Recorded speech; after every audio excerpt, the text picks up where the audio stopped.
pass. It's Cooks. Blockers ahead. Cooks turns on the Jets. Cooks, see you later.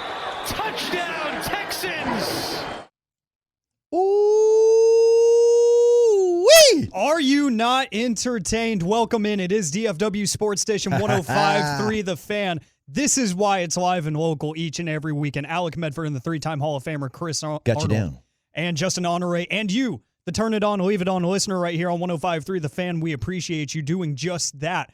Because, man, have we started off with a bang. Bang, bang, bang, bang, bang, bang, bang. Ian Rappaport and the Houston Texans were up early this morning, dropping some bombs at 8 a.m. as, guess what, Cowboys fans? You got your speedy receiver. And it's not OBJ. And it's not OBJ. You're not paying him $20 million a season or however much he's asking for. You didn't have to give up 2 and a player for DeAndre Hopkins. You gave up a 5th and a 6th round pick for Brandin Cooks of the Houston Texans. The Texans will be eating $6 million of that salary, meaning you're only paying him $12 million this season. Whoop, they do. I'm only saying this because I can say, ooh-wee, all day long, which I will at the top of each hour. 877-881-1053. That's the truckwreck.com text line. We always say thank you for letting us ride shotgun with you. Let us know what you got going on. But we want to know how you feel about this trade. The Dallas Cowboys have finally, it took them a year, replaced Amari Cooper. I'm going to say that because literally they made a mistake by never replacing him. It's one thing you get rid of Amari Cooper. Everybody's like, how the hell you trade away Amari Cooper for a 5th round pick? And they never did anything other than draft and develop. And the rookie wide receiver that they got, Jalen Tolbert, all he did last year was line up in the neutral zone in Green Bay and cost them the game. Bottom line is this, they finally did it. And for the first time in eons, you know what eons is? That's a long time. It's a long time. It's a long, long, long, long time. The Dallas Cowboys are making noise in March. They never do this.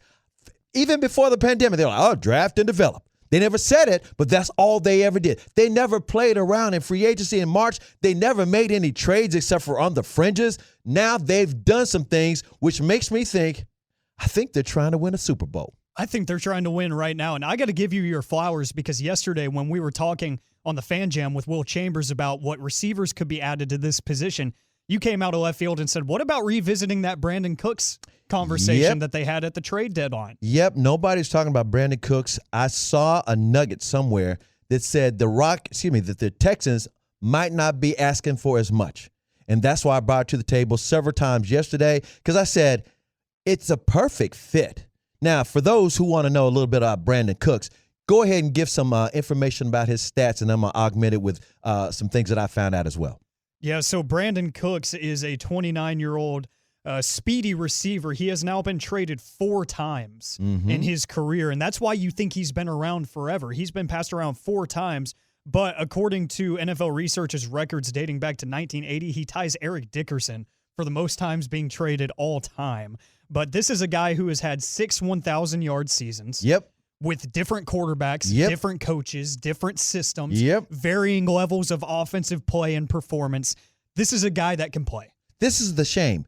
This is kind of like, this is why I explained about why it was so stupid. And it really was stupid to trade away Amari Cooper when they said, well, whatever the excuses were, but the excuse they said was $20 million and he didn't get 1,000 yards. They didn't throw it to him. So Brandin Cooks, this is the situation on him. He's down there with the Houston Texans. Who the hell's throwing it to him? How about Davis Mills? How about before that, Tyrod Taylor? How about the Houston Texans were sucking?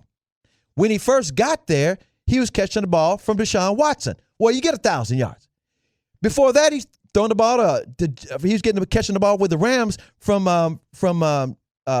what's his name? Jared Goff. Jared Goff. Yeah. Goff was throwing it to him. He's making some yards. Before that, he's catching the ball from, guess what? Tom Brady in New England. He was getting the yards. And by the way, his former teammate is now his current teammate again, Stephon Gilmore. And what did we talk about, the emojis? Yeah, so Stephon Gilmore did his Instagram post saying, Dallas, excited to be here. Thanks for having me. And Brandin Cooks was one of the first people to comment under it with some emojis and say, let me call you tonight. Some eyeballs. And guess what? What did I say yesterday? Same thing that Micah Parsons when he made some comments about stuff, I mean, it was the whole deal. It's the same deal. It's like, come on. Let's get this thing done, which was making me think this was a reality, a very strong possibility. The other thing was, who else threw the ball to him? How about the guy that they drafted? Drew Brees. Drew Brees was throwing him the ball. He's getting 1,000 yards all the time. So Drew Brees, Tom Brady, Jared Goff, Deshaun Watson, and then you fall down to Tyrod Taylor and Davis Mills. This is why, even though he's still very productive, like Amari Cooper was with the Cowboys, unless you don't throw him the ball, unless you got somebody who can't throw the ball to him accurately, it's not his fault. So to me, this is an underrated weapon. Cowboy fans, I don't think it is suck in how good this guy is. He may not be D-Hop, and D-Hop is the guy he replaced for the Houston Texans. You follow me? D-Hop goes to Arizona, therefore he's there.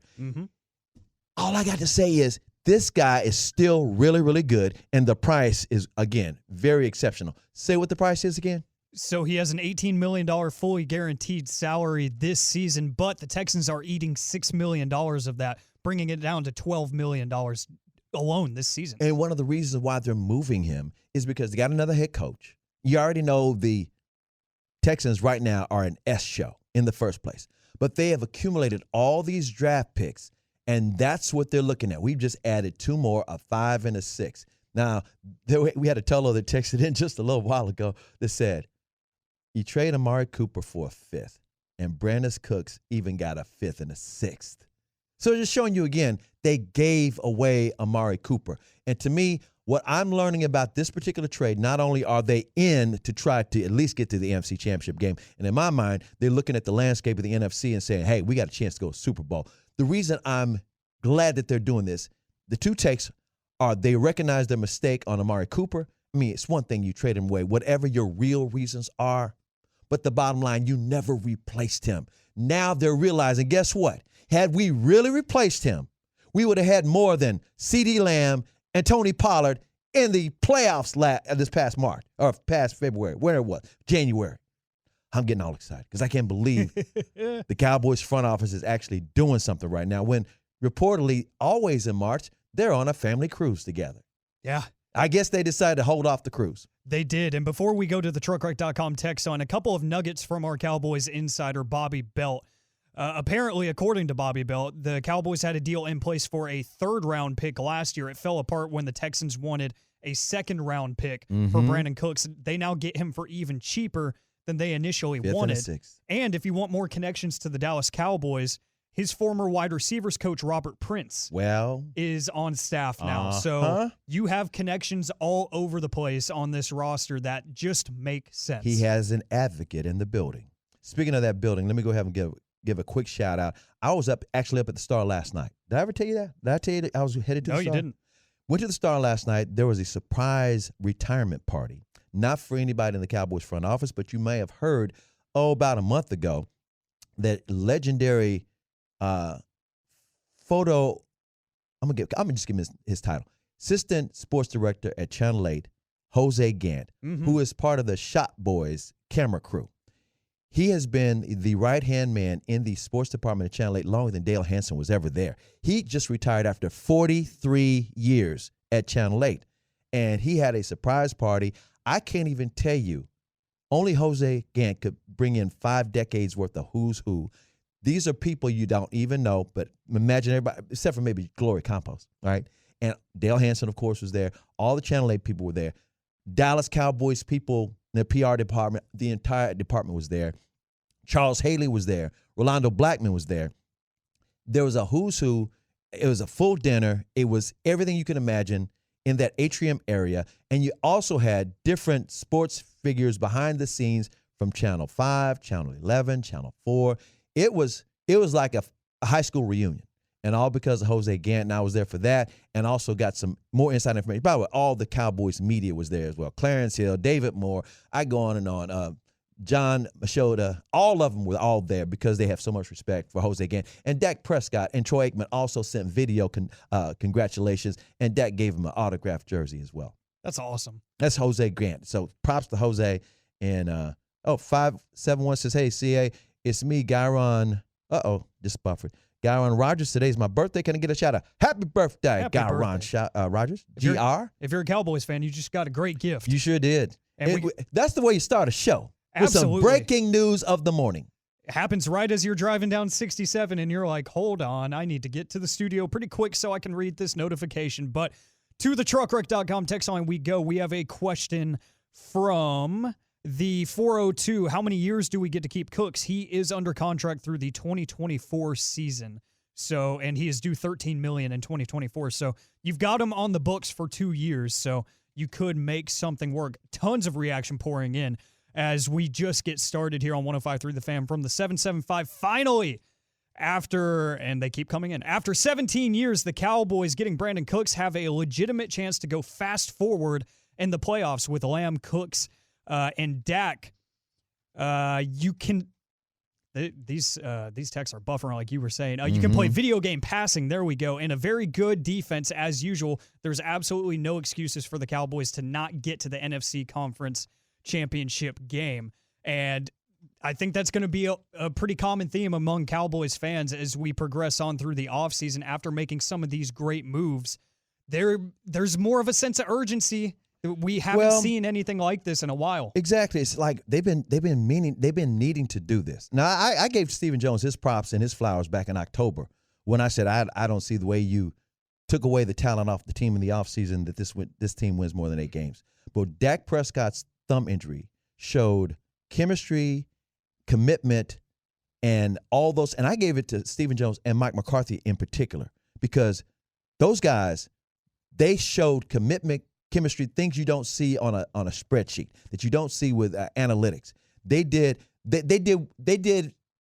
something that a lot of people didn't expect them to do. There were so many people that thought this whole season would crash when Dak injured his thumb. And it wasn't just Cooper Rush holding it down. The defense rose to the occasion. Guys were making plays. That being said, these are the moves that ensure that Mike McCarthy has a fair chance to keep his job. To me, had you kept Kellen Moore calling plays, and by the way, I don't dislike Kellen Moore. I think he's a brilliant guy. I just think he lacked seasoning. He lacked the wisdom in a playoff situation because his regular season record speaks for itself. But in the playoffs, there were defensive coordinators that hoodwinked him, took advantage of his youth, the fact that he could not come up and realize, okay, we've got to rest our defense. We can't just throw the ball every damn time. Or wait a minute, Dak's having a bad game. Let me do some other things to augment that. He couldn't adjust on the fly. That takes seasoning. So he goes to San Diego where he can grow with a younger quarterback. Dak Prescott is too damn old for him right now. And I'm not saying they weren't meant to be together. I'm just saying you need a more veteran voice in his ear on a game day in the playoffs. Mike McCarthy said, I'm that guy. I won a Super Bowl calling my own damn plays. Yeah, I had Aaron Rodgers. And yeah, I was also the offense coordinator and coach for Brett Favre, but I know how to call some damn plays. If I'm going to lose my damn job, I need weapons and I need to call my own plays. So this is all on Mike McCarthy. It was going to be that way anyway, but at least they're giving him a fighting chance. They're giving him a fighting chance indeed. And it goes right to the 940's point. Remember, Stephen Jones loves McCarthy, and this is viewed as a hot seat year for McCarthy. So Stephen may be doing everything he can to save his job. And I think that's totally fair and totally true. That's very fair. And that's very true because guess what? Up until Sean Payton went up to Denver, if Sean Payton had come down to Dallas, if he had come in to replace, he wasn't going to just be the coach. See, Stephen likes playing with the toys. He likes being a voice in that room and making decisions, off the field. If Sean Payton had come in, he's Bill Parcells. He's Jimmy Johnson. He buys the groceries. Stephen would have to take a back seat, and he wasn't down for that. Now, would Dan Quinn let Stephen do the same things? I have no idea. But Stephen likes the way things are, so he's helping his guy out. And his guy is Mike McCarthy because that is not necessarily Jerry Jones' guy. Jerry likes him, but that's not his choice. That was Stephen Jones' choice. He's helping his guy out a lot. You just gave up 2 5s and a 6 for 2 solid veteran players in Stephon Gilmore and Brandin Cooks this season. You made some key re-signings throughout the week as well, which we will go all over here later on in the show at 1 o'clock. We're going to ask about your Cowboys' confidence, some information on the contract breakdown and his outlook on this trade. But again, Brandin Cooks to the Dallas Cowboys for a 5th and a 6th round pick. I'll take it. And like I said, we'll continue to Read your text. And again, we cannot thank y'all enough for riding shotgun with us. The text is blowing up. Every time we try to read a text, it's buffering with more and more people excited, or people still have their arms folded saying, I don't know. And that's fair. That's what sports is all about. But here's the good part. They're making moves instead of sitting on their hands, and I have to give them props for that. It's nice to see a sense of urgency, and it's nice to see pieces moving here in the offseason. And as you mentioned yesterday, the Cowboys always make these kinds of moves when you least expect it. You don't hear the chatter around the league about a Brandin Cooks. You hear the DeAndre Hopkins talk. You hear the OBJ talk. And nothing ever happens. And then you wake up this morning to Tolo, and what do you hear? You hear Brandin Cooks for a 5th and a 6th. And if you Tolo, you heard us talking about this yesterday, so you're almost prepared for the moment. It's like, oh, it could be a possibility. For those who don't Tolo, this is what you missed on yesterday. Literally, you could have been saying, aha, I had heard them talking about that. And yeah, in other words, you aren't left in the dark. So that's why we always encourage people to turn it on, leave it on. IndyCar Tim's texting in from the 940. He says, Brandin Cooks does not, capital N-O-T, make the Cowboys a contender. He'll miss half the games here due to injury. That's IndyCar Tim's opinion, and he is projecting. Again, you better be glad you even have him. I would prefer him over OBJ. It's just that simple. And the most important thing about him is he is a veteran receiver who's been in this league since 2014, catching the ball from Drew Brees, Tom Brady, Deshaun Watson, and Jared Goff. There's tape on him. Defensive coordinators have to account for him, which should open up the field for the rest of the guys. And that's more important than drafting a damn rookie when they say, okay, yeah, we'll just let him go ahead. Come on now. Keep it real, Tim. You know better than that. And in his 3 seasons with the Houston Texans, he only missed 5 games. Thank you, Tim. So, ding, ding, ding, ding. And I'm saying that because I love Tim. He's my guy.